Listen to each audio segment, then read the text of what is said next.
അല്ലാഹുവിന്റെ 114 സൂറത്തുകളിൽ ചെറിയ 10 സൂറത്തുകൾ നിങ്ങൾ ജീവിതത്തിൽ എന്നും മുറുകെ പിടിച്ചാൽ ഒരിടത്തും നിങ്ങൾ വീഴൂല, ഒരിടത്തും നിങ്ങൾ പരാജയപ്പെടൂല, ഒരിടത്തും നിങ്ങൾ സങ്കടപ്പെടേണ്ടി വരൂല എന്ന് അള്ളാന്റെ റസൂല് പറഞ്ഞ അത്ഭുതകരമായ 10 ദുരന്തങ്ങളെ തടയുന്ന 10 സൂറത്തുകൾ ഏതൊക്കെയാണ്?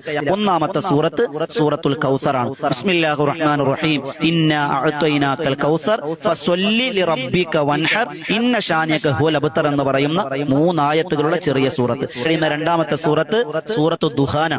സൂറത്തുൽ ദുഹാൻ മൂന്നാമത്തത് കേട്ടോളി. മൂന്നാമത്തെ നമ്മൾ എല്ലാവരും ഓതുന്ന ഖൽബുൽ ഖുർആൻ എന്ന് പറഞ്ഞ സൂറത്ത് ഏതാണ്? സൂറത്തുൽ യാസീൻ അല്ലേ? ഖൽബുൽ ഖുർആനാണ് അല്ലേ? ആ സൂറത്തുൽ യാസീൻ നിങ്ങൾ പതിവാക്കിയാൽ അന്ത്യനാളിലെ ദാഹം ഉണ്ടാവില്ല. നാലാമത്തത് ഞാൻ വേഗം പറഞ്ഞു പോവാണ്. നാലാമത്തത് സൂറത്തുൽ ഫാത്തിഹയാണ്. നമുക്ക് എല്ലാവർക്കും അറിയാവുന്ന ഫാത്തിഹ. ആ ഫാത്തിഹ നമ്മെ രക്ഷിക്കുന്ന ദുരന്തം എന്തിൽ നിന്നറിയോ? അള്ളാന്റെ കോപത്തിൽ നിന്ന് രക്ഷപ്പെടും. അഞ്ചാമത്തെ സൂറത്ത് സൂറത്തുൽ കാഫിറൂനയാണ്. കുല്യായുൽ കാഫിറൂൻ. അതറിയാത്തവരാരും ഉണ്ടാകൂല. സൂറത്തുൽ കാഫിറൂന എന്തിൽ നിന്നുമാണ് തടയുന്നത്? ഏത് ദുരന്തമാണ് നമ്മളെ തടയിടുന്നത്? ഈമാനില്ലാതെ ചത്തുപോകുന്നതിനെ തൊട്ട് അള്ളാഹു കാക്കും. ആറാമത്തത് അള്ളാന്റെ റസൂൽ പഠിപ്പിക്കുന്നു സൂറത്തുൽ മുൽക്ക്. അത് നമുക്കറിയാം. തബാറക്കല്ലദീ നമ്മൾ ഓതുന്നുണ്ട് അൽഹംദുലില്ലാ. അത് ഓതിയാൽ ഏത് ദുരന്തമാ തടയിടുന്നത്? വല്ലാതെ ഭീമത്സകമായ ഖബർ.